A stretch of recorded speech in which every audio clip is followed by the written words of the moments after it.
السلام عليكم ورحمة الله. أشهد أن لا إله إلا الله وحده لا شريك له وأشهد أن محمدا عبده ورسوله. أما بعد فأعوذ بالله من الشيطان الرجيم. بسم الله الرحمن الرحيم. الحمد لله رب العالمين الرحمن الرحيم مالك يوم الدين. إياك نعبد وإياك نستعين. اهدنا الصراط المستقيم صراط الذين أنعمت عليهم غير المغضوب عليهم ولا الضالين. قل لو شاء الله ما تلوته عليكم ولا أدراكم به فقد لبثت فيكم أمرا من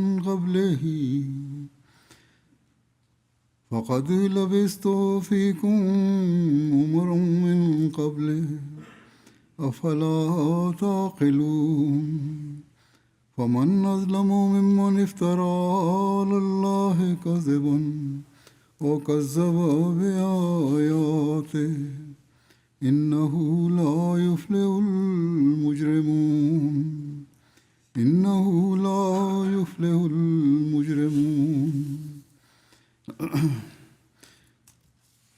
இந்த வசனங்களின் மொழியாக்கம், நீர் கூறுவீராக, இதற்கு பதிலாக வேறேதாவது போதிக்க அல்லாஹ் நாடியிருந்தால் இதனை நான் உங்களுக்கு முன் ஓதி காட்டியிருக்க மாட்டேன். அவன் இதனை உங்களுக்கு அறிவித்திருக்கவும் மாட்டான். இதற்கு முன்னர் நான் உங்களிடையே நீண்ட காலம் வாழ்ந்துள்ளேன். அவ்வாறிருந்தும் நீங்கள் அறிவு கொண்டு சிந்திக்க மாட்டீர்களா? அல்லாஹ்வின் மீது பொய் உரைப்பவனை விட அல்லது அவனது அடையாளங்களை பொய்யாக்குபவனை விட மிக பெரும் அநியாயக்காரன் யார்? நிச்சயமாக குற்றவாளிகள் வெற்றி பெற மாட்டார்கள். ஹஸ்ரத் நபிகள் நாயகம் ஸல்லல்லாஹு அலைஹி வஸல்லம் அவர்களின் வாழ்க்கை வரலாற்றின் பல்வேறு அம்சங்கள் குறித்து எடுத்துரைக்கப்பட்டு வருகின்றது. இன்று அன்னாருடைய உண்மை, வாய்மை மற்றும் நேர்மை ஆகிய பண்பு குறித்து எடுத்துரைக்கப்படும். அன்னாருடைய வாழ்க்கை சம்பவங்களில் அன்னாருடைய உண்மைத்தன்மைக்கான உயரிய உதாரணங்கள் காண கிடைக்கின்றன. எதிரிகள் கூட அன்னாருடைய நேர்மை, உண்மை ஆகியவற்றின் உயர்தரத்தை ஒப்புக்கொள்ளாமல் இருக்க முடியவில்லை. அன்னாருடைய உண்மைத்தன்மையின் இந்த தரத்தையே நான் மேலே ஓதி காட்டிய திருக்குர்ஆன் வசனத்தில் அல்லாஹ் எடுத்துரைத்துள்ளான். மேலும், நான் எந்த சூழலிலும் ஒருபோதும் பொய் சொன்னதில்லை, உண்மையை கைவிட்டதில்லை, இதற்கு நீங்களே சாட்சியாக உள்ளீர்கள். அவ்வாறு இருக்க இறைவனிடமிருந்து வராத ஒரு மார்க்கத்தை கொண்டு வந்து அல்லாஹ்வின் மீது நான் பொய் சொல்வேனா? இது ஒருபோதும் சாத்தியமில்லை என்று அம்மக்களிடம் பிரகடனம் செய்யுமாறு அல்லாஹ் அன்னாருக்கு கட்டளையிட்டான்.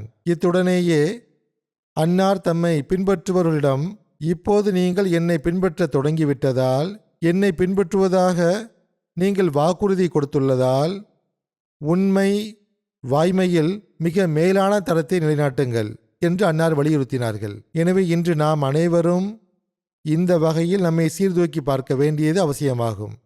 ஏனென்றால் இந்த உண்மையின் உயர்தரம்தான் நமது வாழ்வின் ஒவ்வொரு கணத்திலும் வெற்றிக்கான உத்தரவாதமாகவும் தப்லீக் செய்வதற்கான வழிகளை திறப்பதாகவும் அமையும். ஹஸ்ரத் நபிகள் நாயகம் ஸல்லல்லாஹு அலைஹி வஸல்லம் அவர்களின் பரிசுத்த வாழ்க்கை குறித்து எடுத்துரைக்கும் போது ஹஸ்ரத் முஸ்லிம் மவ்ஊத் ரலியல்லாஹு அன்ஹு அவர்கள் ஓரிடத்தில் இவ்வாறு எழுதியுள்ளார்கள், அல்லது தம் குத்துபாவில் இவ்வாறு கூறியுள்ளார்கள். அன்னார் கூறுகிறார்கள், ஹஸ்ரத் ரசூலுல்லாஹ் ஸல்லல்லாஹு அலைஹி வஸல்லம் அவர்களை பற்றி நாம் பார்க்கும்போது அன்னாருடைய எதிரிகளே அன்னாரை உண்மையாளர் என்றும் நம்பிக்கையாளர் என்றும் ஒப்புக்கொண்டிருப்பதை காண்கிறோம். அன்னார் மீது அவர்கள் எவ்வித குற்றச்சாட்டையும் சுமத்தவில்லை. மாறாக மிக கடும் எதிரிகள் கூட அன்னாருடைய புனிதத்தன்மைக்கும் தூய்மைக்கும் சாட்சியம் அளித்தனர். உதாரணமாக, மக்காவில் ஒரு கூட்டம் கூடியது. வெளியூர்களிலிருந்து மக்கள் மக்காவிற்கு வரும்போது அவர்கள் முஹம்மது ஸல்லல்லாஹு அலைஹி வஸல்லம் அவர்களை பற்றி கேட்டால் நாம் என்ன பதில் சொல்வது என்று அவர்கள் ஆலோசித்தனர். கருத்து வேறுபாடு ஏற்படாமல் இருக்கவும், ஆளுக்கொரு பதில் சொல்கிறார்கள் என்ற அவப்பெயர் வராமல் இருக்கவும், அனைவரும் சேர்ந்து ஒரே பதிலை முடிவு செய்து கொள்ளுங்கள். ஹஜ்ஜுக்கு வருபவர்களிடம் சொல்வதற்கு ஒரு முடிவுக்கு வாருங்கள் என பேசிக்கொண்டனர். அப்போது அவர்களில் ஒருவர், இவருக்கு பொய் சொல்லும் பழக்கம் உண்டு, இவர் சொல்வதெல்லாம் பொய் என்று கூறிவிடுவோம் என்றார். இதை கேட்டவுடன் நசர் பின் ஹாரிஸ் என்ற நபர் எழுந்து நின்று, இப்படி சொல்லக்கூடாது, இதை யாரும் நம்ப மாட்டார்கள். முஹம்மது ஸல்லல்லாஹு அலைஹி வஸல்லம் அவர்கள் உங்கள் மத்தியில்தானே தனது வாலிப காலத்தை கழித்தார். அப்போது அவர்தான் உங்கள் அனைவரையும் விட நற்செயல்கள் புரிபவராகவும், அனைவரையும் விட அதிக உண்மையாளராகவும், அனைவரையும் விட அதிக நம்பிக்கைக்குரியவராகவும் கருதப்பட்டார். இப்போது அவருடைய காது ஓரங்களில் நரைமுடி தோன்றி அவர் ஒரு போதனையை கொண்டு வந்தவுடன், அதாவது இஸ்லாமிய போதனையை தந்தவுடன் அவரை பொய்யர் என்று கூறுகிறீர்களே, இறைவன் மீது ஆணையாக இந்த சூழ்நிலையில் அவர் பொய்யராக இருக்க முடியாது என்று மக்களே பதிலளிப்பார்கள் என்று அவர் கூறினார். அந்த நபரின் இந்த பதிலை கேட்டவுடன் அனைவரும் தங்கள் தவறை ஒப்புக்கொண்டனர். இந்த குற்றச்சாட்டுக்கு பதிலாக வேறு ஏதேனும் வழிமுறை உள்ளதா என்பது பற்றி சிந்திக்க தொடங்கினர். அந்த நபர் முன்வைத்த விஷயம் எவ்வளவு உண்மையானது என பாருங்கள். இதற்கு முன்னர் எப்போதாவது ஹஜ்ரத் ரசூலுல்லாஹி ஸல்லல்லாஹு அலைஹி வஸல்லம் அவர்கள் மீது அம்மக்கள் பொய் என்ற அவதூறை சுமத்தி இருந்தால் இப்போது யாராவது அதனை நம்பி இருப்பார்கள். ஆனால் வாழ்நாள் முழுவதும் அன்னாரை உண்மையாளர் என்று கூறிவிட்டு இப்போது திடீரென அன்னார் மீது சுமத்தப்படும் பொய் என்ற அவதூறை யாரால் தான் உண்மையாக ஏற்க முடியும்? அதேபோல் ஹெராக்லியஸ் மன்னர் அபு சுஃபியான் அவர்களிடம் ஹஜ்ரத் ரசூலுல்லாஹி ஸல்லல்லாஹு அலைஹி வஸல்லம் அவர்களை பற்றி அவர் எப்போதாவது பொய் சொன்னதுண்டா என்று கேட்டபோது, இன்று வரை அவர் பொய் சொன்னதில்லை என்று பதிலளித்தார். இன்று வரை என்ற சொல்லை தான் சேர்த்ததற்கு காரணம், ஒருவேளை இனிவரும் காலங்களில் அவர் பொய் சொல்லக்கூடும் என்ற சந்தேகத்தை உண்டாக்குவதற்காகவே என்றும் அவர் கூறினார். அதேபோல் ஒருமுறை ஹஜ்ரத் ரசூலுல்லாஹி ஸல்லல்லாஹு அலைஹி வஸல்லம் அவர்கள் மலை மீது ஏறி மக்களை அழைத்தார்கள். இந்த சம்பவத்தை நான் முன்னரும் கூறியுள்ளேன். இப்போது அன்னாரின் உண்மைத்தன்மை தொடர்பாக இது கூறப்படுகிறது. மக்கள் அனைவரும் ஒன்று திரண்டபோது அன்னார் அவர்களை நோக்கி, இன்ன பள்ளத்தாக்கில் உங்களை தாக்குவதற்காக ஒரு படை திரண்டுள்ளது என்று நான் கூறினால் நீங்கள் அதை நம்புவீர்களா என்று கேட்டார்கள். அதற்கு அவர்கள் நிச்சயமாக நாங்கள் நம்புவோம் என்று பதிலளித்தார்கள். உண்மையில் மக்காவாசிகள் அறியாத வண்ணம் இவ்வளவு அருகாமையில் ஒரு படை ஒன்று திரள்வது என்பது சாத்தியமற்ற ஒன்றாக இருந்தது. இவ்வாறாக சாத்தியமற்ற ஒரு விஷயத்தை அன்னார் கூறினாலும் மக்கள் அதை நம்புவதற்கு தயாராக இருந்தது எதை காட்டுகிறது என்றால், அன்னாருடைய உண்மைத்தன்மையின் மீது அவர்களுக்கு இருந்து அசைக்க முடியாத நம்பிக்கையை காட்டுகிறது. அன்னார் பொய் சொல்லவோ அல்லது ஏமாற்றவோ மாட்டார்கள் என்பதை அவர்கள் உறுதியாக அறிந்திருந்தார்கள். இது தொடர்பாக ஹஜ்ரத் முஸ்லிமோத் ரலியல்லாஹு அன்ஹு அவர்கள் மேற்கொண்டு கூறுகிறார்கள், ஹஜ்ரத் நபியல் நாயகம் ஸல்லல்லாஹு அலைஹி வஸல்லம் அவர்களின் எந்த விஷயம் எதிரிகளிடம் தாக்கத்தை ஏற்படுத்தியது? ஆரம்பத்தில் அம்மக்கள் திருக்குரானால் ஈர்க்கப்படவில்லை. திருக்குரானின் போதனைகள் அம்மக்களை ஈர்த்து அன்னாருடைய போதனைகளை பின்பற்ற வைக்கவோ அல்லது அன்னாருடைய கையில் பையத் செய்ய வைக்கவோ காரணமாக அமையவில்லை. மாறாக ஹஜ்ரத் முஹம்மது ஸல்லல்லாஹு அலைஹி வஸல்லம் அவர்களின் ஆரம்பகால வாழ்க்கைதான் அம்மக்களை ஈர்த்தது. அன்னார் அவர்களிடையே வாழ்ந்தார்கள். அன்னாருடைய நேர்மை, உண்மை, படைப்பினங்கள் மீதான அன்பு மற்றும் தியாகம் ஆகியவையே அம்மக்கள் மீது தாக்கத்தை ஏற்படுத்தின. நபித்துவவாதத்திற்கு முன்பு அன்னார் அம்மக்களை ஷிர்க்கை விட்டு தடுக்கவில்லை. ஏனென்றால் அப்போது இறை கட்டளை வந்திருக்கவில்லை. ஆனால் அன்னார் ஒருபோதும் முஷ்ரிக்காக இருந்ததில்லை. அன்னாருடைய உயர்ந்த ஒழுக்கமே மக்கள் மீது தாக்கத்தை ஏற்படுத்தியது. அந்த தாக்கம் மெல்ல மெல்ல அவர்கள் மனதிற்குள் ஊடுருவியது. அன்னாருடைய அந்த நன்மைகளின் நிலை எவ்வாறானதாக இருந்ததென்றால், அன்னாருடைய முன்மாதிரி எப்படிப்பட்டதாக இருந்ததென்றால், அது அம்மக்கள் மீது தாக்கத்தை ஏற்படுத்தியது. அதற்கெதிராக அம்மக்கள் கண் உயர்த்தி பார்க்க கூட துணியவில்லை. நான் முன்பே குறிப்பிட்டது போல் மக்காவில் மலை மீது ஏறி நின்று ஒரு பெரும்படையே வந்திருக்கிறது என்று நான் சொன்னால் நம்புவீர்களா என்று கேட்டபோது அது சாத்தியமில்லை என்றாலும் மக்கள் ஆம் நம்புவோம் என்றார்கள். ஏனென்றால் அன்னார் ஒருபோதும் தவறான விஷயத்தை கூறியதில்லை என்பதை அவர்கள் அறிந்திருந்தார்கள். நீர் ஒருபோதும் பொய் சொல்லி நாங்கள் கேட்டதில்லை. நீர் எப்போதும் நேர்மையாளராகவும் உண்மையாளராகவுமே இருந்து வருகிறீர். எனவே இதையும் நாங்கள் நம்புவோம் என்று பதிலளித்தார்கள். இதை அடிப்படையாக கொண்டு அன்னார் கூறினார்கள், அப்படியானால் நான் உங்களுக்கு மற்றுமொரு உண்மையான விஷயத்தை கூறுகிறேன். அந்த உண்மையான விஷயம் அல்லாஹ் ஒருவன் என்பதாகும். ஷிர்க் என்பது மிக மோசமான செயலாகும். எனவே ஓர் இறைவனை வணங்குங்கள், ஷிர்க்கை கைவிடுங்கள், இல்லையெனில் உங்கள் மீது தண்டனை வரும் என்றார்கள். இந்த போதனை அவர்கள் மீது தாக்கத்தை ஏற்படுத்தவில்லை. அன்னாருடைய வாழ்க்கை, அன்னாருடைய செயல், அன்னாருடைய உண்மை, அன்னாருடைய நேர்மை மற்றும் அன்னாருடைய நன்மை ஆகியவையே அந்த மக்கள் மீது தாக்கத்தை ஏற்படுத்தியிருந்தன. ஆனால் இந்த வாதத்தை அன்னார் முன்வைத்த போது அது அவர்கள் மீது தாக்கத்தை ஏற்படுத்தவில்லை. மாறாக அவர்கள் அதை நிராகரித்தார்கள். எனவே அசல் விஷயம் என்னவென்றால், மனிதனின் செயல் மற்றும் முன்மாதிரி ஆகியவை மக்களை ஈர்க்கும் வகையில் அமைய வேண்டும். இது அமையும் போது ஏதோ ஒரு காலத்தில் அல்லாஹ் எத்தகைய ஏற்பாடுகளை உருவாக்கி தருவான் என்றால் அப்போது தப்லீகிற்கான வாசல்கள் திறக்கப்பட்டுவிடும். எதிரிகளாக இருந்த அதே மக்கள் பின்னர் இஸ்லாத்தின் மடியிலும் வரத் தொடங்கி விடுவார்கள். உண்மையான இஸ்லாத்தை புரிந்து கொள்ளவும் ஆரம்பித்து விடுவார்கள். ஹசரத் அக்தஸ் மசீஹ் மௌஊத் அலைஹிஸ்ஸலாத்து வஸ்ஸலாம் அவர்கள் கூறுகிறார்கள், இறைவன் நமது தலைவரும் எஜமானரும் இறையச்சம் உடையவர்களின் தலைவரும் இறுதிகால நபியுமான ஸல்லல்லாஹு அலைஹி வஸல்லம் அவர்களுக்கு பல்வேறு விதமான ஆதரவுகளை கொண்டு வெற்றியையும் உதவியையும் அளித்தான். ஆரம்ப காலத்தில் ஹசரத் மூசா மற்றும் ஹசரத் ஈசா ஆகியோரை போன்றே அன்னாருக்கும் ஹிஜ்ரத் செய்யும் நிலை ஏற்பட்டது. இருப்பினும் அந்த ஹிஜ்ரத்து தனக்குள்ளேயே வெற்றி மற்றும் உதவியின் அடித்தளத்தை கொண்டிருந்தது. எனவே நண்பர்களே, இறையச்சம் உடையவர் ஒருபோதும் அழிக்கப்படுவதில்லை என்பதை உறுதியாக தெரிந்து கொள்ளுங்கள். இரு சாரார் ஒருவருக்கொருவர் பகையுணர்வு கொண்டு அந்த பகை உச்சகட்டத்தை எட்டும்போது அல்லாஹுடைய பார்வையில் யார் இறையச்சம் உடையவராக இருக்கிறாரோ அவருக்கு விண்ணிலிருந்து உதவி இறங்குகிறது. இவ்வாறாக வானத்து தீர்ப்பின் மூலம் மார்க்க சண்டைகள் முடிவுக்கு வருகின்றன. பாருங்கள், நமது தலைவரும் எஜமானரும் நமது நபியுமான ஹசரத் முஹம்மது ஸல்லல்லாஹு அலைஹி வஸல்லம் அவர்கள் மக்காவில் எவ்வளவு பலவீனமான நிலையில் தோன்றினார்கள். அக்காலகட்டத்தில் அபூஜஹில் போன்ற காஃபிர்களின் ஆதிக்கம் எவ்வளவு உயர்ந்து இருந்தது. லட்சக்கணக்கான மக்கள் ஹசரத் ரசூலுல்லாஹ் ஸல்லல்லாஹு அலைஹி வஸல்லம் அவர்களின் உயிருக்கு எதிரிகளாக மாறியிருந்தனர். பிறகு எந்த விஷயம்தான் இறுதியாக நமது நபி ஸல்லல்லாஹு அலைஹி வஸல்லம் அவர்களுக்கு வெற்றியையும் முன்னேற்றத்தையும் அளித்தது? அன்னாருடைய நேர்மை, உண்மை, தூய உள்ளம் மற்றும் வாய்மை ஆகியவற்றின் காரணமாகவே இந்த வெற்றிகள் கிடைத்தன என்பதை உறுதியாக அறிந்து கொள்ளுங்கள். பிறகு அன்னார் கூறுகிறார்கள், அல்லாஹ் நமது நபி ஸல்லல்லாஹு அலைஹி வஸல்லம் அவர்களை விழித்து கூறும்போது வ இன்னக லஅலா ஹுலுகின் அதீம் என்று கூறியுள்ளான். அதாவது, நிச்சயமாக நீர் மிக மகத்தான நற்குணத்தின் மீது நிலை பெற்றிருக்கிறீர்.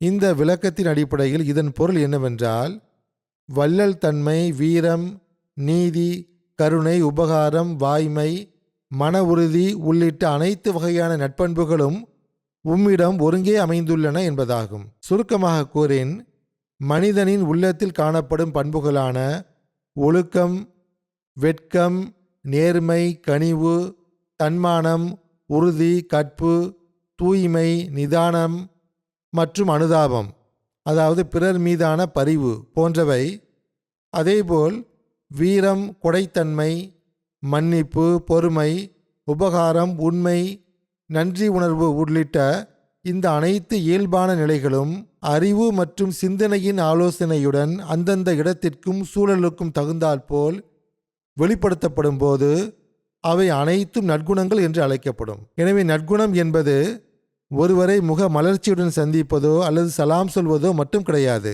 மாறாக ஹஸ்ரத் ரசூலுல்லாஹ் ஸல்லல்லாஹு அலைஹி வஸல்லம் அவர்களின் முன்மாதிரியை பின்பற்றி அனைத்து நற்செயல்களிலும் மக்களுடனான கொடுக்கல் வாங்கல் உள்ளிட்ட அனைத்து விவகாரங்களிலும் உயர்ந்த குணங்களை வெளிப்படுத்துவதே உண்மையான நற்குணமாகும். இதன் பக்கமே நாம் கவனம் செலுத்த வேண்டியது அவசியமாகும். ஹஸ்ரத் நபியல் நாயகம் ஸல்லல்லாஹு அலைஹி வஸல்லம் அவர்கள் உண்மையை பரப்புவதற்காகவே உலகிற்கு வந்தார்கள். எனவே பல்வேறு சந்தர்ப்பங்களில் அன்னார் ஈமான் கொண்டவர்களுக்கும் உண்மையில் நிலைத்திருக்குமாறு அறிவுறுத்தினார்கள். இது தொடர்பாக ஒரு அறிவிப்பில் இவ்வாறு வருகிறது.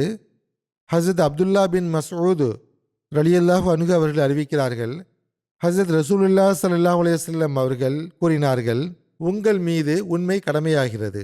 ஏனென்றால் உண்மை நன்மையின் பக்கம் வழி நடத்துகிறது. நன்மை சொர்க்கத்தின் பக்கம் வழிநடத்துகிறது. ஒரு மனிதன் தொடர்ந்து உண்மையை பேசி உண்மையை தேடுவதிலேயே ஈடுபட்டிருந்தால் அவர் அல்லாஹ்விடம் சித்தீக், மிக பெரும் உண்மையாளர் என்று எழுதப்படுகிறார். மேலும் நீங்கள் பொய்யை விட்டு தவிர்ந்து கொள்ளுங்கள், ஏனென்றால் பொய் தீமையின் பக்கம் வழிநடத்துகிறது, தீமை நெருப்பின் பக்கம் வழிநடத்துகிறது. ஒரு மனிதன் தொடர்ந்து பொய் பேசுவதிலேயே ஈடுபட்டிருந்தால் அல்லாஹ்விடம் அவன் கத்தாப், மிக பெரும் பொய்யன் என்று எழுதப்படுகின்றான். ஒருவன் கத்தாப் என்று எழுதப்பட்டு விட்டால் அவன் நெருப்பை நோக்கியே செல்கிறான். எனவே இது மிகவும் அச்சப்பட வேண்டிய இடமாகும். ஹசரத் அப்துல்லா அவர்கள் ஹசரத் நபியல் நாயகம் ஸல்லல்லாஹு அலைஹி வஸல்லமிடமிருந்து அறிவிப்பதாவது, நிச்சயமாக பொய் என்பது எந்த நிலையிலும் அனுமதிக்கத்தக்கது அல்ல. தீவிரமான சூழலில் பேசும்போதும் சரி அல்லது விளையாட்டாக பேசும்போதும் சரி அது கூடாது. சிலர் விளையாட்டாக பொய் சொல்லிவிட்டு நாங்கள் சும்மா தமாசுக்குத்தான் பொய் சொன்னோம் என்று கூறுவார்கள். விளையாட்டாக கூட பொய் சொல்வது அனுமதிக்கப்பட்டதல்ல. அதேபோல் ஒரு நபர் தனது குழந்தையிடம் ஒரு வாக்குறுதி அளித்துவிட்டு அதனை நிறைவேற்றாமல் இருப்பதும் கூடாது. நிச்சயமாக உண்மை நன்மையை நோக்கி வழிகாட்டுகிறது, நன்மை சொர்க்கத்திற்கு அழைத்து செல்கிறது. நிச்சயமாக பொய் தீமையை நோக்கி அழைத்து செல்கிறது, தீமை நரகத்திற்கு இட்டுச் செல்கிறது. உண்மையாளரை பற்றி இவர் உண்மையை உரைத்தார், நற்செயல் புரிந்தார் என்று கூறப்படும். பொய்யரை பற்றி இவர் பொய் சொன்னார், தீய செயல் புரிந்தார் என்று கூறப்படும். அல்லாமா ராசி அவர்கள் சூரா தௌபாவின் 119வது வசனமான யா ஐயுஹல்லதீன ஆமனு தக்குல்லாஹ வக்கூனு மஅஸ்ஸாதிகீன், நம்பிக்கையாளர்களே அல்லாஹ்வுக்கு அஞ்சுங்கள், உண்மையாளர்களுடன் இணைந்திருங்கள் என்பதற்கு விளக்கம் அளிக்கும்போது பின்வருமாறு கூறுகிறார்கள். ஒரு நபர் ஹஸ்ரத் நபியல் நாயகம் ஸல்லல்லாஹு அலைஹி வஸல்லம் அவர்களிடம் வந்து, அல்லாஹ்வின் தூதர் அவர்களே, நான் எனது தீய செயல்களிலிருந்து தப்பிக்க விரும்புகிறேன். ஆனால் எனக்கு மது அருந்துதல், விபச்சாரம், திருட்டு மற்றும் பொய் சொல்வது ஆகியவை மிகவும் பிடிக்கும். இந்த பழக்கங்கள் என்னிடம் மிக அதிகமாக உள்ளன. தாங்கள் இவற்றை ஹராம் என்று கூறுகிறீர்கள். இப்போது நான் ஈமான் கொள்ள விரும்புகிறேன். ஆனால் தாங்கள் இவற்றை தடுத்துள்ளீர்கள். இவை என்னிடத்தில் மிக அதிகமாக உள்ளன. இவற்றை முற்றிலுமாக கைவிடும் வலிமை எனக்கு இல்லை. இவற்றில் ஒன்றை மட்டும் நான் கைவிடுவதாக தாங்கள் ஏற்றுக்கொண்டால் நான் தங்கள் மீது ஈமான் கொள்வேன் என்று கூறினார். அதற்கு அன்னார், சரி, அப்படியானால் பொய் சொல்வதை கைவிடு என்று கூறினார்கள். அவரும் அதற்கு உடன்பட்டு முஸ்லிமானார். பிறகு அவர் ஹஸரத் நபியல் நாயகம் ஸல்லல்லாஹு அலைஹி வஸல்லம் அவர்களை விட்டு வெளியே சென்றபோது அவருக்கு மது வழங்கப்பட்டது. அப்போது அவர், நான் இதனை அறிந்துவிட்டு பிறகு ரசூலுல்லாஹ் ஸல்லல்லாஹு அலைஹி வஸல்லம் அவர்களிடம் கேட்கும்போது, நான் பொய் சொன்னால் நான் வாக்கு மீறியவன் ஆவேன், உண்மையை சொன்னால் எனக்கு தண்டனை விதிக்கப்படும் என்று எண்ணினார். உடனே அவர் மது அருந்துவதை கைவிட்டார். பிறகு விபச்சாரம் செய்யும் வாய்ப்பு வந்தபோதும் இதே எண்ணம் அவர் மனதில் தோன்றியது. அதையும் கைவிட்டார். அதேபோல் திருடுவதையும் கைவிட்டார். பின்னர் அவர் ரசூலுல்லாஹ் ஸல்லல்லாஹு அலைஹி வஸல்லம் அவரிடம் வந்து, தாங்கள் செய்த காரியம் எவ்வளவு அற்புதமானது, தாங்கள் என்னை பொய் சொல்வதிலிருந்து தடுத்த போதே மற்ற அனைத்து பாவங்களின் வாசல்களும் எனக்கு மூடப்பட்டு விட்டன என்று கூறி ஒவ்வொரு தீமையிலிருந்தும் தௌபா செய்துவிட்டார். ஹஸரத் அபூபக்கர் ரலியல்லாஹு அன்ஹு அவர்கள் இஸ்லாத்தை ஏற்றுக்கொண்டது குறித்து இவ்வாறு எழுதப்பட்டுள்ளது. உம்முல் மோமினீன் ஹஸரத் உம்மு சலமா அவர்கள் கூறும்போது, ஹஸரத் அபூபக்கர் சித்திக் அவர்கள் ஹஸரத் ரசூலுல்லாஹ் ஸல்லல்லாஹு அலைஹி வஸல்லம் அவர்களின் மிக நெருங்கிய உண்மையான நண்பராக இருந்தார்கள். அன்னார் நபித்துவ பிரகடனம் செய்தபோது குரேஷியர்கள் ஹஸரத் அபூபக்கர் அவர்களிடம் வந்து, அபூபக்கரே, உமது தோழருக்கு பைத்தியம் பிடித்து விட்டது, நஊது பில்லா என்று கூறினர். அதற்கு ஹஸரத் அபூபக்கர் அவர்கள் அவருக்கு என்ன நேர்ந்தது என்று கேட்க, அவர் மஸ்ஜிதுல் ஹராமில் மக்களை ஏகத்துவத்தின் பக்கம், அதாவது ஒரே இறைவனின் பக்கம் அழைக்கிறார், மேலும் தாம் ஒரு நபி என்று கூறுகிறார் என்றார்கள். ஹஸரத் அபூபக்கர் அவர்கள், அவர் இவ்வாறு கூறினாரா என்று கேட்க, அதற்கு அம்மக்கள், ஆம், அவர் மஸ்ஜிதுல் ஹராமில் இதை சொல்லிக் கொண்டிருக்கிறார் என்றனர். உடனே ஹஸரத் அபூபக்கர் அவர்கள் ஹஸரத் நபியல் நாயகம் ஸல்லல்லாஹு அலைஹி வஸல்லம் சென்று அன்னாருடைய வீட்டு கதவை தட்டினார்கள். அன்னாரை வெளியே அழைத்தார்கள். அன்னார் முன்னால் வந்தபோது ஹஸரத் அபூபக்கர் அவர்கள், அபுல் காசிமே, தங்களை பற்றி எனக்கு என்ன செய்தி வந்தடைந்துள்ளது என்று கேட்டார்கள். அதற்கு ஹஸரத் நபியல் நாயகம் ஸல்லல்லாஹு அலைஹி வஸல்லம் அவர்கள், அபூபக்கரே, என்னை பற்றி உமக்கு என்ன செய்தி எட்டியது என்று கேட்டார்கள். ஹஸரத் அபூபக்கர் அவர்கள், தாங்கள் ஏகத்துவத்தின் பக்கம் மக்களை அழைப்பதாகவும் தாங்கள் அல்லாஹ்வின் தூதர் என்று கூறுவதாகவும் எனக்கு செய்தி எட்டியுள்ளது என்றார்கள். அதற்கு ஹஸரத் நபியல் நாயகம் ஸல்லல்லாஹு அலைஹி வஸல்லம் அவர்கள், ஆம் அபுபக்கரே, நிச்சயமாக எனது இரட்சகன் என்னை நற்செய்தி அறிவிப்பவனாகவும் எச்சரிக்கை செய்பவனாகவும் ஆக்கியுள்ளான். மேலும் என்னை இப்ராஹீம் அவர்களின் துவாவின் பலனாகவும் அனைத்து மனிதர்களிடமும் தூதராகவும் அனுப்பியுள்ளான் என்று கூறினார்கள். அப்போது ஹசரத் அபுபக்கர் அவர்கள், அல்லாஹ்வின் மீது ஆணையாக, தாங்கள் ஒருபோதும் பொய் சொல்வதை நான் கண்டதில்லை.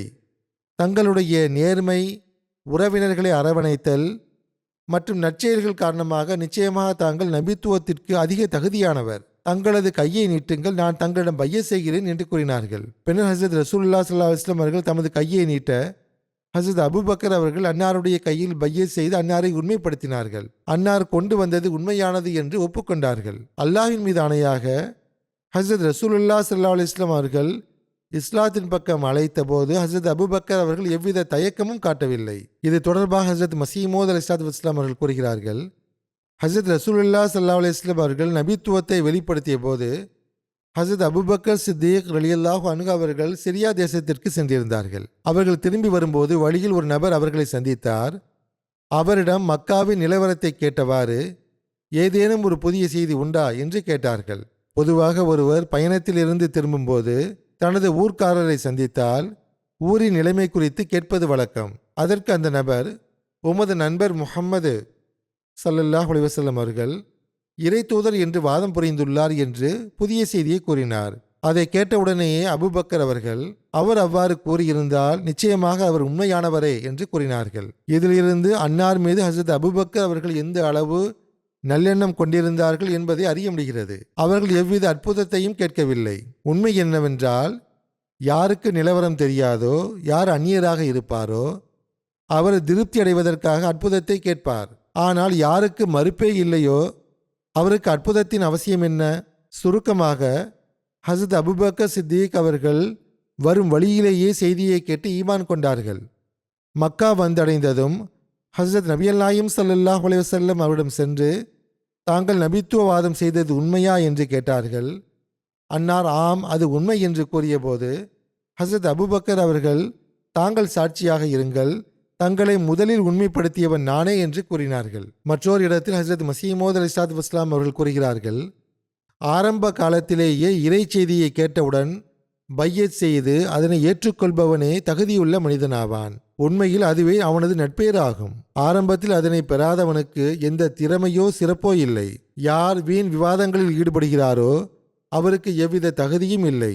அல்லாஹ் எல்லா விஷயங்களையும் தெளிவுபடுத்திய பிறகு கற்களும் மரங்களும் கூட பேசும். அதாவது அனைத்தும் வெளிப்பட்ட பிறகு அனைவரும் ஏற்றுக்கொள்வார்கள். அடையாளங்கள் வெளிப்படும் போது எல்லாம் தெளிவாக தெரிந்த பிறகு அனைவரும் ஏற்றுக்கொள்வார்கள். எவர் ஆரம்பத்திலேயே ஏற்றுக்கொண்டாரோ அவரே மிகவும் மதிப்பிற்குரியவர். உதாரணமாக ஹசரத் அபுபக்கர் அவர்கள் ஏற்றுக்கொண்டதைப் போல அவர்கள் எந்த அற்புதத்தையும் கேட்கவில்லை. ஹசரத் நபிகள் நாயகம் ஸல்லல்லாஹு அலைஹி வஸல்லம் அவர்கள் நாவிலிருந்து அச்செய்தியை கேட்பதற்கு முன்பே ஈமான் கொண்டார்கள். அதாவது வாதத்தை கேட்பதற்கு முன்பே ஈமான் கொண்டார்கள். ஹசரத் அபுபக்கர் அவர்கள் வியாபார விஷயமாக சென்றிருந்தது, வழியில் ஒருவரை சந்தித்தது, அவரிடம் ஏதேனும் புதிய செய்தி உண்டா என்று கேட்டது, அதற்கு அவர் உங்களது நண்பர் நபித்துவவாதம் செய்துள்ளார் என்று கூறுவது. இதை கேட்டவுடன் ஹசரத் அபுபக்கர் அவர்கள், அவர் அவ்வாறு நபித்துவவாதம் புரிந்திருந்தால் அவர் உண்மையாளரே என்று கூறுவது ஆகிய இந்த சம்பவங்கள் அனைத்தையும் எடுத்துரைத்து விட்டு ஹசரத் அக்தஸ் மஸீஹ் மவ்ஊத் அலைஹிஸ்ஸலாத்து வஸ்ஸலாம் அவர்கள் கூறுகிறார்கள், இப்போது சிந்தித்து பாருங்கள், ஹசரத் அபுபக்கர் அவர்கள் அப்போது எந்த ஒரு அடையாளத்தையும் அற்புதத்தையும் கோரவில்லை. மாறாக செய்தியை கேட்டவுடனேயே ஈமான் கொண்டார்கள். ஹசரத் நபிகள் நாயகம் ஸல்லல்லாஹு அலைஹி வஸல்லம் அவர்கள் நாவிலிருந்து நேரடியாக அந்த வாதத்தை கூட அவர்கள் கேட்டிருக்கவில்லை. மற்றொருவர் மூலமாகவே அதனை கேள்விப்பட்டார்கள். எனினும் உடனடியாக அதனை உண்மைப்படுத்தினார்கள். இது எத்தகைய மகத்தான ஈமான்! ஹசரத் நபிகள் நாயகம் ஸல்லல்லாஹு அலைஹி வஸல்லம் அவர்களின் பெயரை கேட்டவுடனேயே அதில் பொய் இருப்பதற்கு சாத்தியமே இல்லை என்று அவர்கள் கருதிவிட்டார்கள். அன்னா நபித்துவவாதம் செய்துள்ளார்கள் என்ற செய்தியை செவியுற்றதும் அதன் மீது ஈமான் கொண்டார்கள். ஏனென்றால் ஹசரத் ரசூலுல்லாஹி ஸல்லல்லாஹு அலைஹி வஸல்லம் அவர்கள் ஒருபோதும் பொய் சொல்ல மாட்டார்கள் என்பது அவர்களுக்கு தெரிந்திருந்தது. பாருங்கள், ஹசரத் அபுபக்கர் ரலியல்லாஹு அன்ஹு அவர்கள் எந்த ஓர் அடையாளத்தையும் கோரவில்லை. இதனால்தான் அவர்களுக்கு சித்தீக், உண்மையால் நிறைந்தவர் என்ற பெயர் கிடைத்தது. அன்னாரின் முகத்தை கண்ட உடனேயே இவர் பொய்யராக இருக்க முடியாது என்பதை அவர்கள் அடையாளம் கண்டு கொண்டார்கள். எனவே உண்மையாளர்களை அடையாளம் காண்பதும் அவர்களை ஏற்றுக்கொள்வதும் கடினமான காரியமல்ல.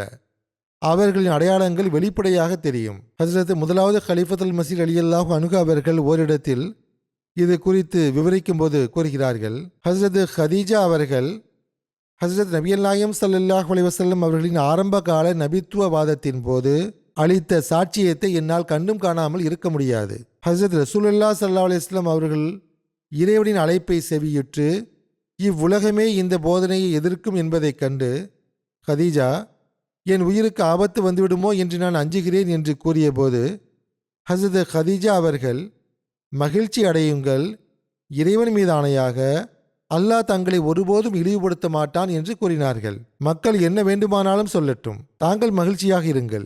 ஏனென்றால் தாங்கள் எப்போதும் உறவினர்களை அரவணைக்கிறீர்கள், உண்மையையே பேசுகிறீர்கள், துன்பப்படுபவர்களின் துன்பத்தை சுமக்கிறீர்கள், ஏழைகளுக்கு உதவுகிறீர்கள், விருந்தினர்களை உபசரிக்கிறீர்கள், நல்ல பணிகளில் அவ்வப்போது உதவி புரிகிறீர்கள் என்று கூறினார்கள். ஹஸ்ரத் முதலாவது கலிஃபத்துல் மஸீஹ் அவர்கள் கூறுகிறார்கள், கவனித்து பாருங்கள், 55 வயதுடைய ஒரு பெண்மணி, அன்னாரது ஊரைச் சேர்ந்தவர், அன்னாரது கோத்திரத்தைச் சேர்ந்தவர், 15 ஆண்டுகளாக அன்னாரது மன வாழ்க்கையில் இருப்பவர், எத்தகைய சாட்சியத்தை அளிக்கிறார் என்று பாருங்கள். அன்னார் கவலையிலும் பதற்றத்திலும் இருந்த அந்த நேரத்தில் ஹஸ்ரத் ஹதீஜா அவர்கள் அளித்த சாட்சியம் ஆழ்ந்து சிந்திக்கத்தக்கது. ஹஸ்ரத் நபியல் நாயகம் ஸல்லல்லாஹு அலைஹி வஸல்லம் அவர்களிடம் இந்த பண்புகள் இல்லை என்றால் ஹதீஜா அவர்களின் அந்த வார்த்தைகள் அந்த நேரத்தில் ஆறுதலை தந்திருக்காது. அபூ தாலிப் எனும் பள்ளத்தாக்கில் முடக்கப்பட்டிருந்த நிலையில் 3வது ஆண்டு நெருங்கிய போது ஹஸ்ரத் நபியல் நாயகம் ஸல்லல்லாஹு அலைஹி வஸல்லம் அவர்கள் அல்லாஹ்விடமிருந்து செய்தியை பெற்று தமது பெரிய தந்தை அபூ தாலிபிடம் ஒரு தகவலை தெரிவித்தார்கள். அதாவது, பனு ஹாஷிம் கோத்திரத்தாரை புறக்கணிப்பதாக கூறி காபாவில் தொங்கவிடப்பட்டிருந்த அந்த ஒப்பந்த பத்திரத்தில் அல்லாஹ் என்ற பெயரை தவிர மற்ற அனைத்து வரிகளையும் கரையான் அரித்துவிட்டது என்பதாகும். ஹஸரத் ரசூலுல்லாஹி ஸல்லல்லாஹு அலைஹி வஸல்லம் அவர்களின் வார்த்தையின் மீது அபூ தாலிப் அவர்களுக்கு எத்தகைய நம்பிக்கை இருந்ததென்றால், அவர்கள் முதலில் தமது சகோதரர்களிடம் இதனை தெரிவித்து, இறைவன் மீது ஆணையாக முஹம்மது ஸல்லல்லாஹு அலைஹி வஸல்லம் இன்று வரை என்னிடம் பொய் சொன்னதில்லை என்று கூறினார்கள். பின்னர் அவர்கள் தம் சகோதரர்களுடன் குறைஷி தலைவரிடம் சென்று, என் சகோதரனின் மகன் என்னிடம் ஒரு செய்தியை கூறியுள்ளார், அவர் என்னிடம் ஒருபோதும் பொய் சொன்னதில்லை, உங்கள் ஒப்பந்த பத்திரத்தின் மீது அல்லாஹ் கரையானை செலுத்திவிட்டான் என்றும் அதில் அல்லாஹ்வின் பெயரை தவிர மற்ற அனைத்தையும் அது அரித்துவிட்டது என்றும் கூறுகிறார். என் சகோதரனின் மகன் கூறுவது உண்மையாக இருந்தால் நீங்கள் உங்கள் சமூக புறக்கணிப்பு முடிவை கைவிட வேண்டும். அவர் கூறுவது பொய்யாக இருந்தால் நான் அவரை உங்களிடம் ஒப்படைத்து விடுகின்றேன். நீங்கள் அவரை கொன்றாலும் சரி அல்லது உயிருடன் வைத்திருந்தாலும் சரி என்றார். அதற்கு அவர்கள், இது மிகவும் நியாயமான விஷயம் என்றனர். பின்னர் அந்த ஒப்பந்த பத்திரத்தை பார்த்தபோது ஹஸரத் ரசூலுல்லாஹி ஸல்லல்லாஹு அலைஹி வஸல்லம் அவர்கள் கூறியவாறே அது இருந்தது. இதனால் குறைஷியர்கள் தமது மக்களின் முன்னிலையில் வெட்கி தலை குனிந்தனர். குறைஷியர்கள் ஒருமுறை தங்கள் தலைவர்களில் ஒருவரான உத்துபாவை பிரதிநிதியாக ஆக்கி ஹஸரத் ரசூலுல்லாஹி ஸல்லல்லாஹு அலைஹி வஸல்லம் அவர்களிடம் அனுப்பினார்கள். அவர் வந்து, நீர் ஏன் எங்கள் தெய்வங்களை திட்டுகிறீர், எங்கள் முன்னோர்களை ஏன் வழிகட்டவர் என்று கூறுகிறீர், உமக்கு என்ன விருப்பம் இருந்தாலும் நாங்கள் நிறைவேற்றுகிறோம், நீர் இவற்றிலிருந்து விலகிக் கொள்ளும் என்றார். ஹஸரத் நபியல் நாயகம் ஸல்லல்லாஹு அலைஹி வஸல்லம் அவர்கள் பொறுமையுடனும் அமைதியுடனும் அவர் சொல்வதை கேட்டுக்கொண்டிருந்தார்கள். அவர் அனைத்தையும் கூறி முடித்ததும் அன்னார் சூரா ஹாமீம் அஸ்-சஜ்தாவின் சில வசனங்களை ஓதினார்கள். அதில் ஆது மற்றும் சமூது கூட்டத்தாருக்கு ஏற்பட்ட தண்டனையை கொண்டு நான் உங்களை எச்சரிக்கிறேன் என்ற வசனத்தை அன்னார் ஓதிய போது உத்துபா அன்னாரை தடுத்து, இத்துடன் போதும் நிறுத்துங்கள் என்று கூறிவிட்டு தனது தோழர்களிடம் சென்றார். அவர் குறைஷியிடம் சென்று, முஹம்மது ஸல்லல்லாஹு அலைஹி வஸல்லம் ஏதேனும் ஒன்றை சொன்னால் அவர் ஒருபோதும் பொய் சொல்ல மாட்டார் என்பதை நான் அறிவேன். அவர் கூறிய அந்த தண்டனை உங்கள் மீது வந்துவிடுமோ என்று நான் அஞ்சுகிறேன் என்றார். அபூ ஜஹிலின் சாட்சியமும் நமக்கு காண கிடைக்கிறது. ஹஸரத் அலி அவர்கள் அறிவிக்கிறார்கள், அபூ ஜஹில் ஹஸரத் நபியல் நாயகம் ஸல்லல்லாஹு அலைஹி வஸல்லம் அவர்களிடம், நாங்கள் உம்மை பொய்யர் என்று கூறவில்லை, மாறாக நீர் கொண்டு வந்த அந்த போதனையைத்தான், அதாவது உமது மார்க்கத்தை தான் நாங்கள் பொய்யென கூறுகிறோம் என்றான். ஓர் அறிவிப்பில் இவ்வாறு வருகிறது, அஹ்னஸ் பின் ஷரீக் என்பவர் பத்ர் போரின் போது அபூ ஜஹிலை சந்தித்தார். அபுல் ஹக்கமே, இங்கே என்னையும் உன்னையும் தவிர நமது பேச்சை கேட்கக்கூடியவர் வேறு யாரும் இல்லை. முஹம்மதை பற்றி எனக்கு உண்மையை சொல், அவர் உண்மையாளரா அல்லது பொய்யரா என்று கேட்டார். அதற்கு அபூ ஜஹில், அல்லாஹின் மீது ஆணையாக முஹம்மது ஸல்லல்லாஹு அலைஹி வஸல்லம் அவர்கள் நிச்சயமாக உண்மையாளர், அவர் ஒருபோதும் பொய் சொன்னதில்லை என்று பதிலளித்தான். ஹஜ்ரத் முஸ்லிமோ ரலியல்லாஹு அன்ஹு அவர்கள் ஓரிடத்தில் இவ்வாறு எடுத்துரைக்கிறார்கள், முஹம்மது ரசூலுல்லாஹ் ஸல்லல்லாஹு அலைஹி வஸல்லம் அவர்களின் எதிரிகள் தமது தூதரை அடையாளம் காணவில்லையா? ஏன் அவரை மறுக்கிறார்கள்? இது எத்தகைய ஆச்சரியமான விஷயம் என பாருங்கள். 40 ஆண்டுகளாக அவர்கள் முஹம்மது ரசூலுல்லாஹ் ஸல்லல்லாஹு அலைஹி வஸல்லம் அவர்களை பார்த்தார்கள். அன்னாருடைய நட்பண்புகளையும் பழக்க வழக்கங்களையும் அவர்கள் நேரில் கண்டார்கள். முஹம்மது ரசூலுல்லாஹ் ஸல்லல்லாஹு அலைஹி வஸல்லம் அவர்கள் ஒரு மிகச்சிறந்த நேர்மையாளர் என்பதை கண்கூடாக கண்ட சாட்சியங்கள் மூலம் அவர்கள் ஒப்புக்கொண்டார்கள். ஆனால் அந்த உண்மையாளர், நான் உங்களை வழிநடத்துவதற்காக இறைவனால் அனுப்பப்பட்டிருக்கிறேன் என்று கூறியபோது அவரை எதிர்க்க நின்றனர். யாரோ ஒரு அந்நியர் இதனை சொல்லியிருந்தால் அவர் முஹம்மது ஸல்லல்லாஹு அலைஹி வஸல்லம் அவர்களை பார்த்ததில்லை என்பதால் அன்னார் இறைவனின் மீது அவதூறு சுமத்துகிறார் என்று எண்ணியிருக்கலாம். ஆனால் முஹம்மது ரசூலுல்லாஹ் ஸல்லல்லாஹு அலைஹி வஸல்லம் அவர்களின் முழு வாழ்க்கையும் ஒரு திறந்த புத்தகமாக யாருக்கு முன்னால் இருந்ததோ அந்த மக்காவாசிகள் எவ்வாறு அன்னாரை அவதூறு சுமத்துவர் என்று கூறத் தொடங்கினார்கள். அன்னார் உண்மையாளர் என்று மனதார அறிந்திருந்தோம், அன்னாரை பொய்யர் என்று கூறுவது எவ்வாறு சாத்தியம்? அபூஜஹில் முஹம்மது ரசூலுல்லாஹ் ஸல்லல்லாஹு அலைஹி வஸல்லம் அவர்களுக்கு எத்தகைய பெரிய எதிரியாக இருந்தான்? முன்னரும் அவன் கூறிய ஒரு சாட்சியம் கிடைத்தது, இப்போதும் ஒன்று கிடைத்துள்ளது. ஹஜ்ரத் முஸ்லிமோ ரலியல்லாஹு அன்ஹு அவர்கள் எடுத்துரைக்கும் போது, அபூஜஹில் ஒரு சந்தர்ப்பத்தில், நாங்கள் உம்மை பொய்யர் என்று கூறவில்லை, நீர் முன்வைக்கும் இந்த போதனையைத்தான் நாங்கள் பொய்ப்பிக்கிறோம் என்று கூறினான். அதாவது அபூஜஹில் போன்ற ஒரு கடும் எதிரியுடைய கருப்பு உள்ளம் கொண்டவனுடைய இதயம் கூட முஹம்மது ரசூலுல்லாஹ் ஸல்லல்லாஹு அலைஹி வஸல்லம் அவர்களை பொய்யர் என்று அழைக்க தயாராக இருக்கவில்லை. அதாவது அன்னாரை பொய்யர் என்று கூறும்போது அவனது மனசாட்சியை அவனை உறுத்தி இருக்கிறது. நான் எத்தகைய இழிவான செயலை செய்கிறேன் என்று அவனது இதயம் துடித்திருக்க வேண்டும். ஆனால் நான் முஹம்மது ரசூலுல்லாஹ் ஸல்லல்லாஹு அலைஹி வஸல்லம் அவர்கள் போதனையைத்தான் பொய்ப்பிக்கிறேன், அவரை பொய்யர் என்று கூறவில்லை என்று அவன் ஒரு சாக்குப்போக்கை கூறினான். இது பாவத்தை விட மோசமான சாக்குப்போக்கு என்றாலும் அன்னாருடைய உண்மை மற்றும் நேர்மை காரணமாக மிக கடும் எதிரிகளின் இதயங்களிலும் எத்தகைய தாக்கம் ஏற்பட்டிருந்தது என்பதை இதிலிருந்து மதிப்பிட முடிகிறது. உமையா பின் ஹலஃப் என்பவனும் அன்னாருடைய மிக கடும் எதிரியாக இருந்தான். ஆனால் ஒரு சந்தர்ப்பத்தில் அவனது வாயிலிருந்தும் கூட இறைவன் மீது ஆணையாக முஹம்மது ஸல்லல்லாஹு அலைஹி வஸல்லம் அவர்கள் பேசும்போது உண்மையைத்தான் பேசுகிறார், அவர் பொய் சொல்வதில்லை என்ற வார்த்தைகள் வெளிப்பட்டன. மந்திரம் என்பது தலைக்கு மேல் ஏறி பேச வேண்டும் என்பார்கள். ஹஜ்ரத் முஹம்மது ஸல்லல்லாஹு அலைஹி வஸல்லம் அவர்களின் மந்திரம் எத்தகைய பெரிய மந்திரமாக இருந்தது என்றால், அன்னார் தம் எதிரிகளின் நாவிலிருந்தும் தமது உண்மை மற்றும் நேர்மைக்கு சாட்சியத்தை பெற்றுவிட்டார்கள். ஹஜ்ரத் அப்துல்லா பின் சலாம் அவர்கள் அறிவிக்கிறார்கள், ஹஜ்ரத் நபியல் நாயகம் ஸல்லல்லாஹு அலைஹி வஸல்லம் அவர்கள் மதினாவிற்கு வந்தபோது மக்கள் அன்னாரை நோக்கி விரைந்து சென்றார்கள். ரசூலுல்லாஹ் ஸல்லல்லாஹு அலைஹி வஸல்லம் அவர்கள் வந்துவிட்டார்கள், ரசூலுல்லாஹ் ஸல்லல்லாஹு அலைஹி வஸல்லம் அவர்கள் வந்துவிட்டார்கள், ரசூலுல்லாஹ் ஸல்லல்லாஹு அலைஹி வஸல்லம் அவர்கள் வந்துவிட்டார்கள் என்று மக்கள் 3 முறை கூறினர். நானும் பார்க்க வேண்டும் என்பதற்காக மக்களுடன் சென்றேன். அன்னாருடைய முகத்தை நான் நன்றாக பார்த்தபோது அன்னாருடைய முகம் ஒரு பொய்யரின் முகம் அல்ல என்பதை அடையாளம் கண்டு கொண்டேன். நான் கேட்ட அன்னாருடைய முதல் போதனை இதுதான், மக்களே சலாத்தை பரப்புங்கள், உணவளியுங்கள், உறவினர்களுடன் நல்ல விதத்தில் நடந்து கொள்ளுங்கள், மக்கள் தூங்கிக் கொண்டிருக்கும் போது இரவு நேரத்தில் தொழுகையில் ஈடுபடுங்கள், அவ்வாறு செய்வீர்கள் என்றால் நீங்கள் நிம்மதியுடன் சொர்க்கத்தில் நுழைவீர்கள் என்றார்கள். மதீனாவின் யூதர்களிடமிருந்தும் இவ்வாறான சாட்சியங்கள் காண கிடைக்கின்றன. முஸ்லிம்களுக்கும் பனு குரைதா என்ற யூத கோத்திரத்துக்கும் இடையே பரஸ்பர ஒத்துழைப்பு ஒப்பந்தம் ஒன்று இருந்தது. அகல் போரின் போது பனு நசீர் கோத்திரத்தின் தலைவன் ஹுயை பின் அக்தபு பனு குரைசா கோத்திரத்தின் தலைவன் காப் பின் அசதிடம் சென்று முஸ்லிம்களை தோற்கடிப்பதற்காக அவர்களுடனான ஒப்பந்தத்தை முறித்து கொண்டு குறைஷிகளுக்கு உதவுமாறு தூண்டினான். அந்த நேரத்தில் பனு குரைசாவின் தலைவனாகவும் முஸ்லிம்களின் எதிரியாகவும் இருந்த காப் பின் அசது, நான் முஹம்மதுடன் ஒப்பந்தம் செய்துள்ளேன், நான் ஒருபோதும் அந்த ஒப்பந்தத்தை முறிக்க மாட்டேன், நான் அவரிடமிருந்து நன்றி உணர்வு மற்றும் உண்மையை தவிர வேறெதையும் கண்டதில்லை என்று கூறினான். அதேபோல் ஒரு அறிவிப்பில் உபைத் பின் உமைர் என்பவர் அறிவிக்கிறார், நான் நகைச்சுவை செய்தாலும் அதிலும் உண்மையை மட்டுமே பேசுவேன் என்று ஹசரத் ரசூலுல்லாஹ் ஸல்லல்லாஹு அலைஹி வஸல்லம் அவர்கள் கூறியதை நீங்கள் கேட்டதில்லையா என்று ஒரு நபர் ஹசரத் இப்னு உமர் அவர்களிடம் கேட்டார். அதற்கு அவர், நான் கேட்டுள்ளேன் என்று பதிலளித்தார். பஹஸ் பின் ஹக்கீம் தனது பாட்டனார் வழியாக அறிவிக்கிறார், ஹஜ்ரத் ரசூலுல்லாஹ் ஸல்லல்லாஹு அலைஹி வஸல்லம் அவர்கள் கூற நான் கேட்டேன், யாராவது மக்களை சிரிக்க வைப்பதற்காக பொய் பேசினால் அவருக்கு அழிவுதான், அவருக்கு அழிவுதான், அவருக்கு அழிவுதான் என்று அன்னார் கூறினார்கள். இவ்வாறாக சிறிய அளவிலான பொய்யை கூட அன்னார் கடுமையாக தடுத்ததோடு பெரும் எச்சரிக்கையும் விடுத்தார்கள்.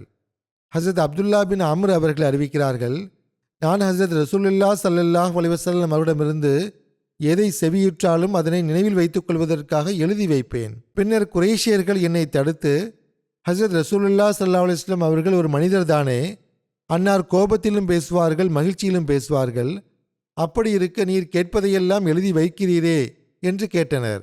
உடனே நான் எழுதுவதை நிறுத்திவிட்டேன். பிறகு நான் இது குறித்து ஹசரத் ரசூலுல்லாஹ் ஸல்லல்லாஹு அலைஹி வஸல்லம் அவரிடம் கேட்டபோது அன்னார் தமது விரலால் தம் நாவை சுட்டிக்காட்டு, நீர் எழுதுவீராக, எனது உயிர் எவன் கைவசம் உள்ளதோ அந்த இறைவன் மீது ஆணையாக, இந்த நாவிலிருந்து சத்தியத்தையும் உண்மையையும் தவிர வேறொன்றும் வெளிப்படாது. இந்த நாவிலிருந்து உண்மையும் சத்தியமுமே வெளிப்படும். எனவே நிச்சயமாக எழுதுவீராக என்று கூறினார்கள். அன்னார் பொய்க்கு எதிராக இவ்வளவு நுணுக்கமாக அறிவுரை வழங்கக்கூடியவர்களாக இருந்தார்கள். இது குறித்து முன்பும் கூறப்பட்டது. ஒரு அறிவிப்பில் ஹசரத் அப்துல்லா பின் ஆமிர் அவர்கள் அறிவிக்கிறார்கள், ஒரு நாள் எனது தாயார் என்னை அழைத்தார். அப்போது ஹசரத் ரசூலுல்லாஹ் ஸல்லல்லாஹு அலைஹி வஸல்லம் அவர்கள் எங்கள் வீட்டில் அமர்ந்திருந்தார்கள். எனது தாயார் என்னிடம், இங்கே வா, நான் உனக்கு ஒரு பொருள் தருகிறேன் என்று கூறினார். அப்போது ஹசரத் ரசூலுல்லாஹ் ஸல்லல்லாஹு அலைஹி வஸல்லம் அவர்கள் என் தாயாரிடம், நீ அவருக்கு என்ன கொடுக்க எண்ணினாய் என்று கேட்டார்கள். அதற்கு அவர், நான் அவருக்கு பேரிச்சம்பழம் கொடுக்கப் போகிறேன் என்று கூறினார். அப்போது ஹசரத் ரசூலுல்லாஹ் ஸல்லல்லாஹு அலைஹி வஸல்லம் அவர்கள், ஒருவேளை நீ அவருக்கு ஏதேனும் கொடுக்காமல் இருந்திருந்தால் உன் கணக்கில் ஒரு பொய் எழுதப்பட்டிருக்கும் என்று கூறினார்கள். இதுதான் அந்த நுணுக்கமான போதனையாகும். ஹசரத் முஸ்லிமோ ரலியல்லாஹு அன்ஹு அவர்கள் கூறுகிறார்கள், உண்மையை பொறுத்தவரை ஹசரத் ரசூலுல்லாஹ் ஸல்லல்லாஹு அலைஹி வஸல்லம் அவர்களின் தனிப்பட்ட அந்தஸ்து எவ்வளவு உயர்ந்தது என்றால், அன்னாருடைய சமுதாயமே அவருக்கு சித்தீக் என்று பெயரிட்டிருந்தது. உண்மையை பொறுத்தவரை ஹசரத் ரசூலுல்லாஹ் ஸல்லல்லாஹு அலைஹி வஸல்லம் அவர்களின் தனிப்பட்ட அந்தஸ்து எவ்வளவு உயர்ந்ததாக இருந்ததென்றால், அன்னாருடைய சமுதாயமே அன்னாருக்கு சித்தீக், உண்மையாளர் என்று பெயரிட்டிருந்தது. அன்னார் தனது ஜமாத்திற்கும் எப்போதும் உண்மையில் நிலைத்திருக்குமாறு அறிவுறுத்தி வந்தார்கள். தமது அந்தஸ்து உயர்ந்ததாக இருந்தது ஒருபுறம் இருக்க, தமது ஜமாத்தையும் அனைத்து வகையான பொய்யின் நிழல் கூட இல்லாத அளவுக்கு மேலான உண்மையில் நிலைநிறுத்த அன்னார் முயற்சி செய்தார்கள். உண்மைதான் நன்மையின் பக்கம் கவனம் செலுத்த தூண்டுகிறது. நன்மைதான் மனிதனுக்கு சொர்க்கத்தை பெற்றுத் தருகிறது. உண்மையின் அசல் நிலை என்னவென்றால், மனிதன் தொடர்ந்து உண்மையை உரைக்க வேண்டும். இறுதியில் அவன் அல்லாவின் முன்னிலையிலும் உண்மையாளராக கருதப்பட வேண்டும் என்று அன்னார் அடிக்கடி கூறி வந்தார்கள். ஒருமுறை ஹசரத் ரசூலுல்லாஹ் ஸல்லல்லாஹு அலைஹி வஸல்லம் அவர்களிடம் ஒரு நபர் கைதியாக கொண்டு வரப்பட்டார். அவர் பல முஸ்லிம்கள் கொல்லப்படுவதற்கு காரணமாக இருந்தவர். ஹசரத் உமர் அவர்கள் அந்த நபர் கொல்லப்பட வேண்டியவர் என்று கருதினார்கள். எனவே ஹசரத் ரசூலுல்லாஹ் ஸல்லல்லாஹு அலைஹி வஸல்லம் அவர்கள் ஏதேனும் சைகை காட்டினால் அவரை கொன்றுவிடலாம் என்ற எண்ணத்தில் அன்னாரின் முகத்தையே மீண்டும் மீண்டும் பார்த்து கொண்டிருந்தார்கள். அந்த நபர் அங்கிருந்து சென்ற பிறகு ஹசரத் உமர் அவர்கள், அல்லாஹ்வின் தூதர் அவர்களே, அந்த நபர் கொல்லப்பட வேண்டியவர் அல்லவா என்று கேட்டார்கள். அதற்கு அன்னார், அவர் கொல்லப்பட வேண்டியவர் என்றால் நீங்கள் ஏன் அவரை கொல்லவில்லை என்று கேட்டார்கள். அதற்கு உமர் அவர்கள், அல்லாஹ்வின் தூதர் அவர்களே, தாங்கள் கண்ணால் சைகை செய்திருந்தால் நான் அவ்வாறு செய்திருப்பேன் என்றார்கள். அப்போது ஹசரத் ரசூலுல்லாஹ் ஸல்லல்லாஹு அலைஹி வஸல்லம் அவர்கள், ஒரு நபி ஒருபோதும் மோசடி செய்பவராக இருக்க முடியாது. நான் வாயால் ஒருவரிடம் அன்பு பாராட்டி பேசிவிட்டு கண்ணால் அவரை தீர்த்து கட்டுமாறு சைகை செய்வது எவ்வாறு சாத்தியமாகும்? இது ஒருபோதும் முடியாது. இது மோசடியாகும். என்னிடமிருந்து இத்தகைய செயல் ஒருபோதும் வெளிப்படாது என்று கூறினார்கள். இவ்வாறாக எதிரிகள் கூட ஒப்புக்கொள்ளும் வகையில் ஹசரத் ரசூலுல்லாஹ் ஸல்லல்லாஹு அலைஹி வஸல்லம் அவர்கள் உண்மை மற்றும் வெளிப்படையான பேச்சு ஆகியவற்றில் உயர்ந்த தரங்களை நிலைநாட்டினார்கள். அதே சமயம் தம்மை பின்பற்றுபவர்களையும் வாய்மையின் இத்தகைய உயர்ந்த நிலையை எட்டுமாறு அறிவுறுத்தினார்கள். எனவே இன்று ஒவ்வொரு அகமதியும் தமது உண்மையின் தரம் எவ்வாறு உள்ளது என்பது குறித்து தம்மை சீர்தூக்கி பார்க்க வேண்டும். நம்மிடம் உள்ள பலவீனங்களை நாம் நீக்க வேண்டும். அல்லாஹ் நமக்கு இதற்கு நல்வாய்ப்பு வழங்குவானாக. தொழுகைக்கு பிறகு ஒரு ஜனாசா காயிப் தொழுகை தொலை வைப்பேன். அது மதிப்பிற்குரிய ஷாஹிதா அஹமது சாஹிபா அவர்களுடையதாகும். அவர் மிர்சா நசீம் அஹமது சாஹிப் அவர்களின் மனைவி ஆவார். கடந்த சில நாட்களுக்கு முன்பு 91 வயதில் காலமானார். இன்னா லில்லாஹி வ இன்னா இலைஹி ராஜிவோன். அன்னார் வசிய செய்தவராவார்.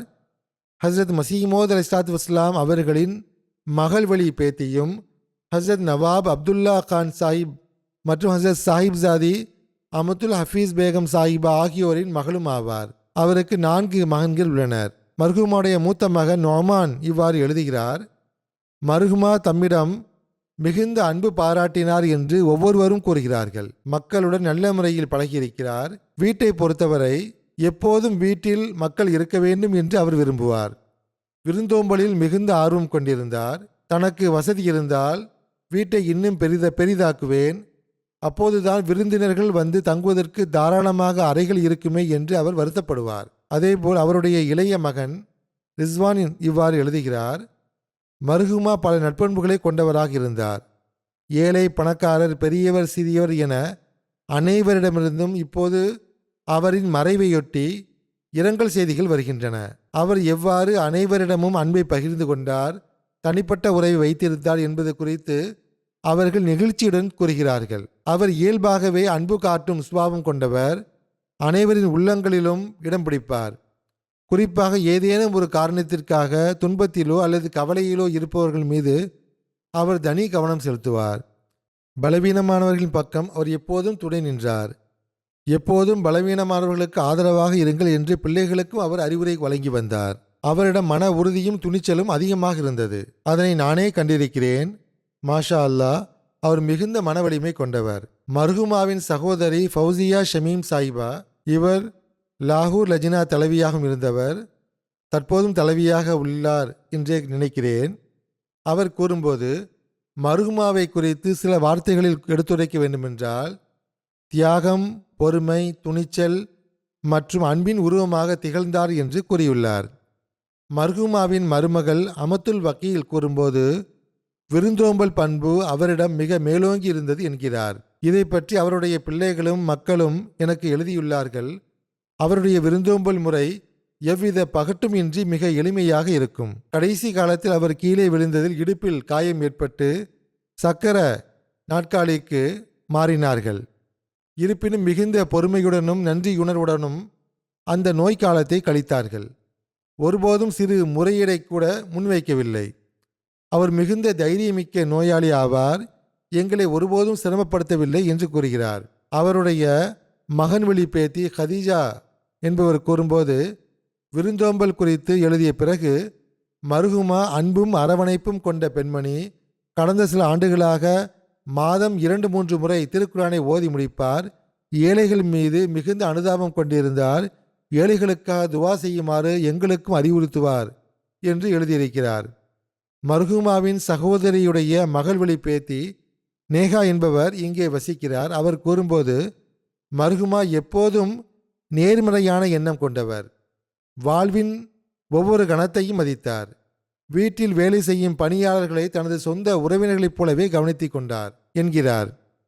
எவ்வாறு இருப்பினும் யாரை பற்றியும் எதிர்மறையான கருத்துக்களை கூறவோ அல்லது பிறர் உணர்வுகளை புண்படுத்தவோ அவர் எப்போதும் விரும்புவதில்லை என்பதை நானும் பார்த்திருக்கிறேன்.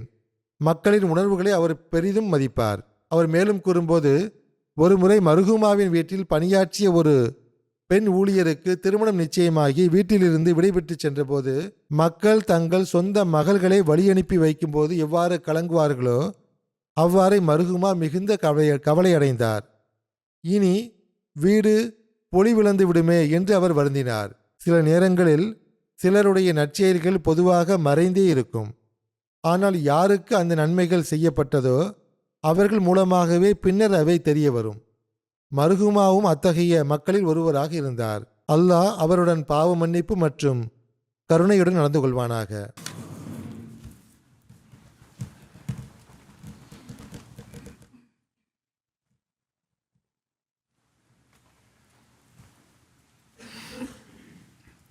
Alhamdulillah, alhamdulillah, nahmaduhu wa nasta'inuhu wa nastaghfiruhu wa nu'minu bihi wa natawakkalu alayhi wa na'udhu billahi min shururi anfusina wa min sayyiati a'malina من يهده الله فلا مضل له ومن يضلل فلا هادي له ونشهد أن لا إله إلا الله ونشهد أن محمدا عبده ورسوله عباد الله رحمكم الله إن الله يأمر بالعدل والإحسان وإيتاء ذي القربى وينهى عن الفحشاء والمنكر والبغي يعظكم لعلكم تذكرون اذكروا الله يذكركم وادعوه يستجب لكم ولذكر الله أكبر